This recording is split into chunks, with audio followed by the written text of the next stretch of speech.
So there's a self-denial. Why do you think it's so difficult for someone to admit that they are not okay? I think that inward need to be in control, and as well as pride. Because acknowledging that I need help, back then my mindset was, oh, that's weakness. So my mindset shifted now, that acknowledging that you need help and support is not weakness. Actually, it takes a lot of courage to acknowledge that you need support, because we are not perfect. We are not like Superwoman or Wonder Woman, we are not perfect. We have strength, but we also have weaknesses. And to embrace both strength and weaknesses, that is embracing your true self. But I was only acknowledging my strength and refuse to acknowledge that I have weakness. So that's why I saw my decision making, all the mistakes that I make, I saw it as weakness. And that's why I blame myself for making those decisions, because it were wrong decisions, and that's why I ended up in those consequences, and I blame myself for it. Okay, so you mentioned that the most important part is acknowledging to ask for help, and it's also about changing the mindset that acknowledging for help is not weakness. It takes a lot of courage. And also that mistakes, before that you thought that mistakes are your weaknesses. So if there's a way to change the thinking, mistakes is what? Well, of course, now I don't view mistakes as weaknesses. I actually view them as training grounds, learning, experiential experiments. They are just lessons to be learned from events. They're just events to tell you what worked and what didn't work, what won't work. So having a change in mindset also helps in not being so hard on myself. And I begin to see that, oh, when I make a mistake, I realize that, oh, this method doesn't work, so I can try another method. Okay, so is there an example of an event where you realize that actually mistake is not a weakness, but is something that is lesson to be learned? Yes, of course, plenty, but probably I'll use the furnishing business, incidents in the furnishing business as an example. Because by then I was like, building out my confidence, right? It was the business was also a process for self-confidence building, a journey of building up my self-confidence. And I spent more time counseling or like doing coaching with my staff than getting them to motivating them to perform in their sales target. So as a business owner, I realized that the mistake that I had was that I was too I was very forgiving, and I wasn't assertive. Being nice, yes, I'm a nice boss, but not to the extent where my staff can climb all over me, that they cross the boundary. And like I totally, I swing from extreme. Like before that, I needed all the control. But when it came to this stage of the business building, the initial years of the business building, I was like, I'm okay. I don't need to be in control. I was like giving away the controls to the expense of my business. And then when the sales figures start going down, and I spend a lot of time counseling, coaching, and resolving HR issues, I realized that, oh no, I need to do an evaluation. So I evaluated, I paused and evaluated. I realized that, okay, my strategy, my approach is a mistake. It's not working. It's not working for both the building up the team and the sales. So I learned to evaluate and then make adjustments, and was the environment sort of like forces me to learn to be assertive, to be nice but yet assertive, to know where to draw the boundaries. Yeah. So that was an example of I learned the mistakes. Okay. Would you say that the assertive, right, is your like kind of like your original self, just that you move from the controlling to very flexible, right, and then moving to assertive, or is it like in between? I think I have both in me. I have both. I realized that I have the ability to be assertive. It's just a choice. A choice, and whether I allow this part of me to be evident, to express out or not, and the motive behind it. Because if the mindset at that time was like, if I'm being assertive, I will cause conflict, I will cause people to don't like me, so that you want to please people, then I will refrain myself from being assertive. So I couldn't see beyond. If I couldn't see beyond that, like further down the road, is like if I choose to be assertive now, I'll solve the immediate issue here, and it will not repercussion to further and spiral into a snowball into a bigger problem later on. Yeah. Then with that realization, then I better choose to be assertive now. Okay. Yeah, it doesn't matter whether I please anyone or not. Okay, yeah. So that means basically you do weigh the pros and cons, and also what's the consequences. That, like, in the end, you say it's making a choice. It's a choice. Look at everything, and then you say, okay, this is the better choice. Yeah. So you have that ability to be assertive as well. So you're saying that if a person is very soft, that person can be assertive. Yeah, it's a choice. It's a choice, and of course you need to practice the first step, because some people have been very accommodating for the longest time, and suddenly you want them to practice being assertive. Initially, it can be very awkward. Yeah, it can be very challenging for them to be assertive. Because a lot of mindset to break also. Like, what's the consequences of being assertive? Well, do you have an experience? Like, did you find it challenging to be assertive at the start? Yes. Initially, yeah, because I swing from one extreme to another, right? Yes. So actually, when I was the controlling part was not that I'm assertive, it's just controlling. Yeah. So when I was being very accommodating, putting my feet down and to be assertive was challenging, because I have the fear of causing fear of conflicts, and then fear of people that people don't like me. If I don't please everyone. Yeah. So that was a hurdle for me. So how do you overcome that to choose to be assertive? The hard way, the consequences that follows. Okay, that was, so you learned the hard way, right? So like you saw the sales drop, and then you're like, okay, yeah, it's true, the consequences that wake me up, Yeah. So what does it mean to dream? What does it mean to dream? Oh, actually, I'm a dreamer. Remember I told you, like, I live in a world of fantasies and stories. Yeah. So dreaming and really in real life, I have a lot of dreams, I dream a lot. Yes. Yeah, so dreaming is not an issue for me. It comes very naturally. Yeah. How do you translate that into real life, something that you can achieve, that you're working on daily? I learned to pen them down.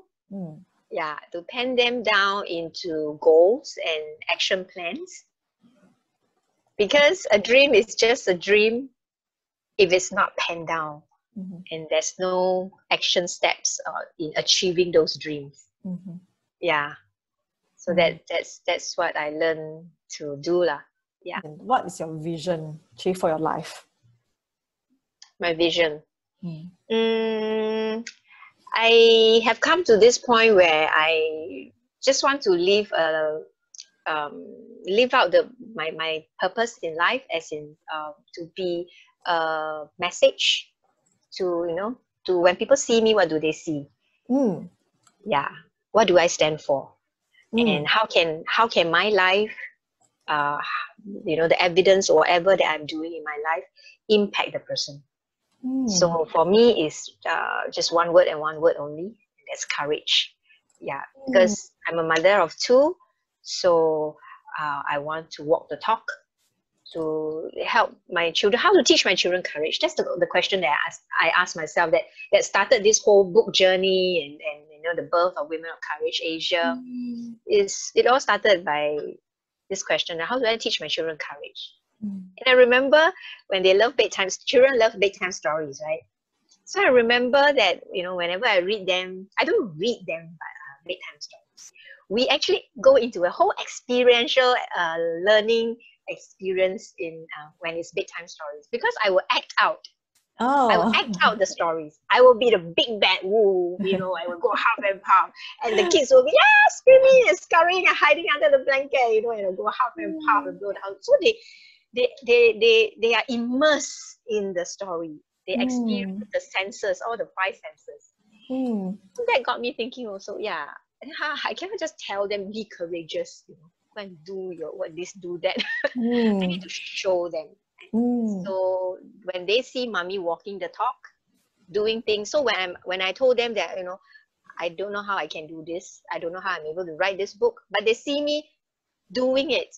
Even though I tell them that I'm afraid, I have a lot of fears, I have a lot of doubts, but they see me doing it. Yeah, so they're watching me. They're watching me. That's the best way to teach them courage.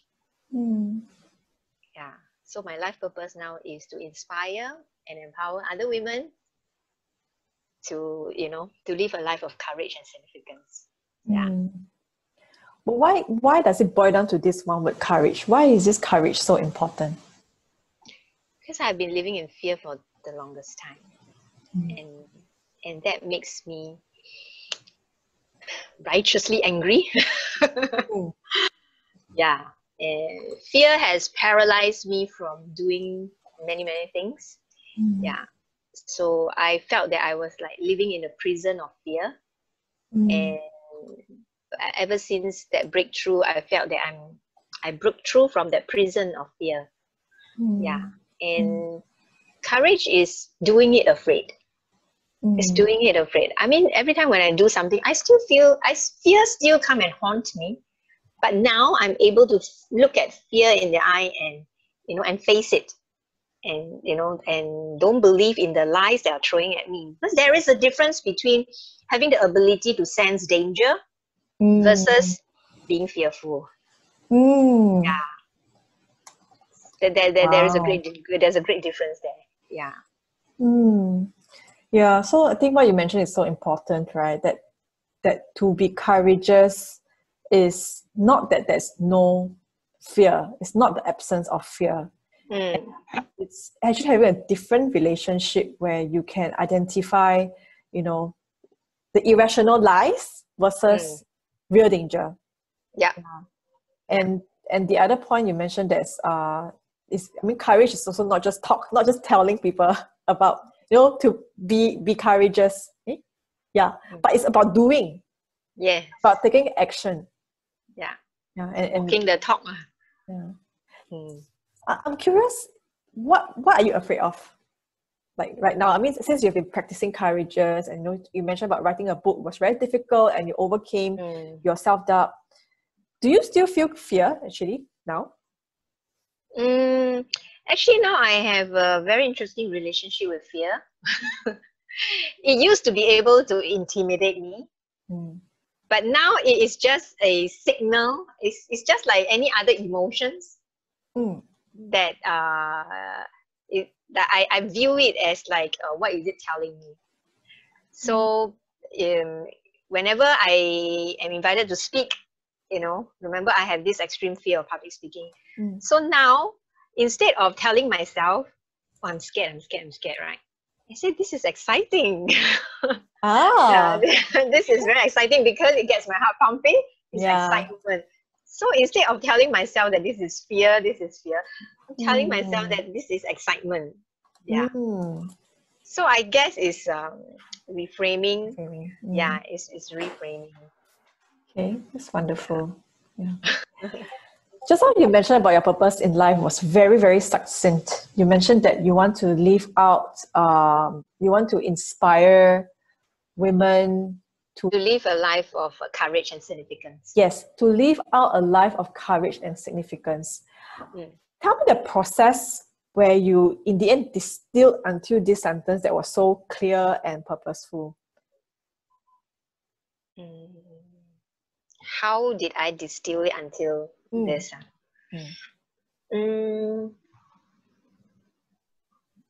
That's a interesting question. I didn't really think about that. But I have been.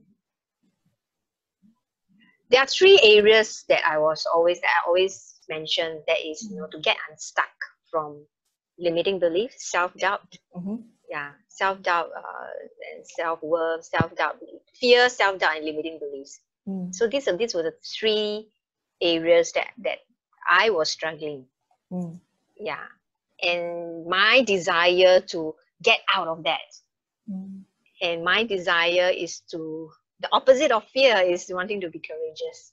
Yeah. Okay. So that means you look at what is stopping you, or that problem that you're facing. Okay, first is your own personal experience, and you were willing and courageous enough to really look deep into it. You identified this with the things that you were experiencing, self-doubt, limiting beliefs. And then you look at what is the opposite. Okay, and that's courage. Yeah. And self-doubt is you don't have, when you have self-doubt, it's like because you don't have a purpose in life. You begin to doubt a lot about yourself, your own gifts, your talent. You can't even see your own gifts and talents if you are always doubting about yourself. But when I realized that I discovered my purpose, I begin to look at how I'm shaped. The acronym shape, as in, I look at what are my gifts, what is my heart's passionate about, what are my natural abilities, what's my personality like. I'm wired differently, very uniquely. What are my experiences in life? These all gives me the clue. My shape, quote unquote, acronym shape, points me to my purpose in life, my function here. So when I found that purpose, of course, it's unfolding as I age. It's not that I found the ultimate purpose, but at this stage of my life, this is what I see as my purpose in life. And as I discover that, the self-doubt part reduces. Because I begin to see how I'm shaped has got to do with this purpose that I'm working towards. I always like to use the analogy of the cup. If you know that the shape of the cup is to contain the water, right? Then the cup wouldn't try to be a hammer. If the cup tries to be the hammer, it's going to crash and destroy itself. Yes. So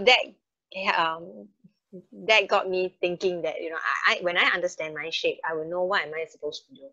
Then I don't have to keep self-doubting. I don't have to keep doubting about myself, because only I can do what I was shaped to do. Yeah. Again, so many things to unpack. You said it so casually, but I'm sure there's so many exploration about who you are before you can even come to this point of being so clear about your purpose. So you mentioned about first overcoming the self-doubt, where start to see what gifts I have, Also, what am I passionate about? What are, you know, my natural abilities? Understanding about my personality. So it's like all these things is really looking at every aspect of myself. Yeah. And then another piece you also mentioned is the experiences in life. So Yeah. actually, without knowing, we are already experiencing all these things, and they all already form a clue about what is our purpose. Yes. So not about searching elsewhere, like, oh no, then there's infinite like possibilities. Oh my god, and you feel so lost, right? Like, oh my god, what's my purpose? But you can look back. Yeah. And they're all there for you waiting for you to see and to uncover. Yes. Yes. And through all these experiences that I went through and all that, then I mean, not only the book, then the community, even it didn't stop there, I actually developed a blueprint, Women of Courage blueprint, where I look into all these, the 9 domains. At this stage, I discovered 9 domains. It could expand further down the road, I don't know. Yeah. But with these 9 domains to guide ourselves into inward exploration, introspective reflections, and it starts with you, and then it expands outward to the community, and your calling, your purpose. So it's amazing how life provides the lessons for us if we take the time to reflect. I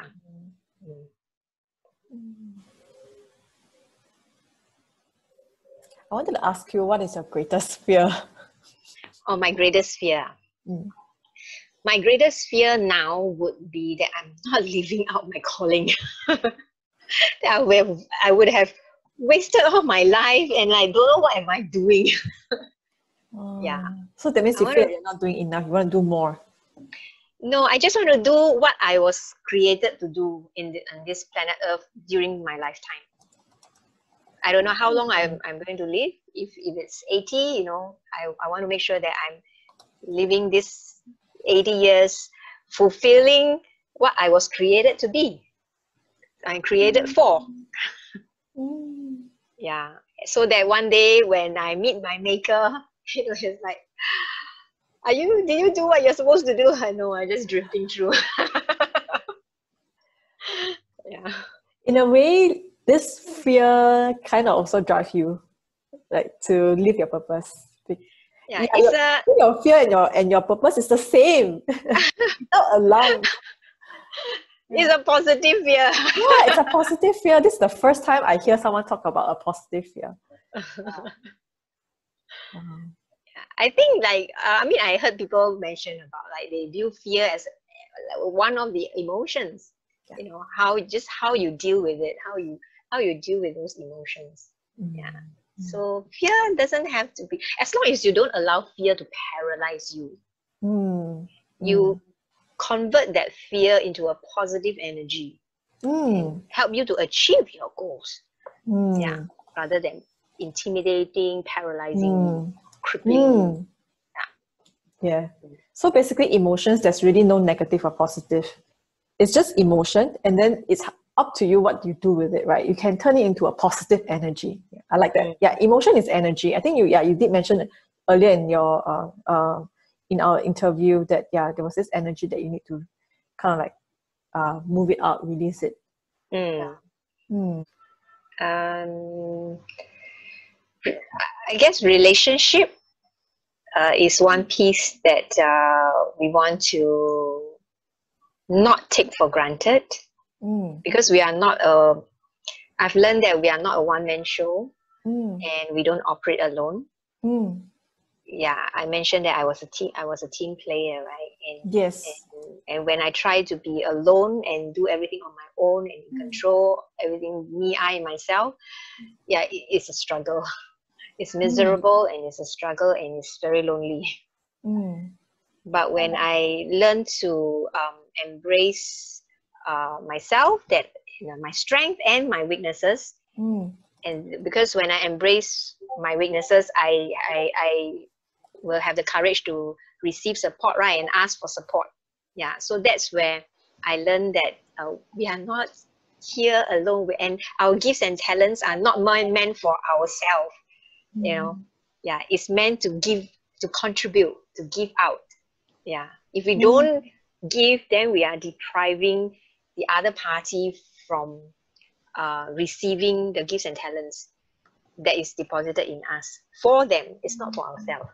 Yeah, like if I'm good at storytelling, I tell to myself that no one is benefiting from it, isn't it? Right? You have to give it away, and then it will inspire and impact somebody else. Yeah. Okay. So, yeah, we talked about embracing the strengths and weaknesses. The strength piece, if I really discovered, okay, first is the step of discovering my strength, right? Because before that you said, you know, sometimes we tend to be so much in self-doubt that we don't see it.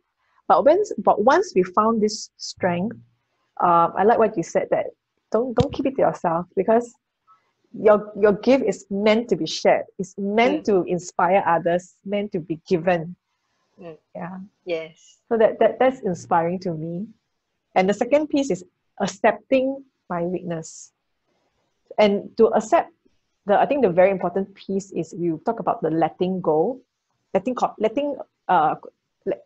control, right? And acknowledging, embracing the weakness, then ask for support, and then willingly receive support.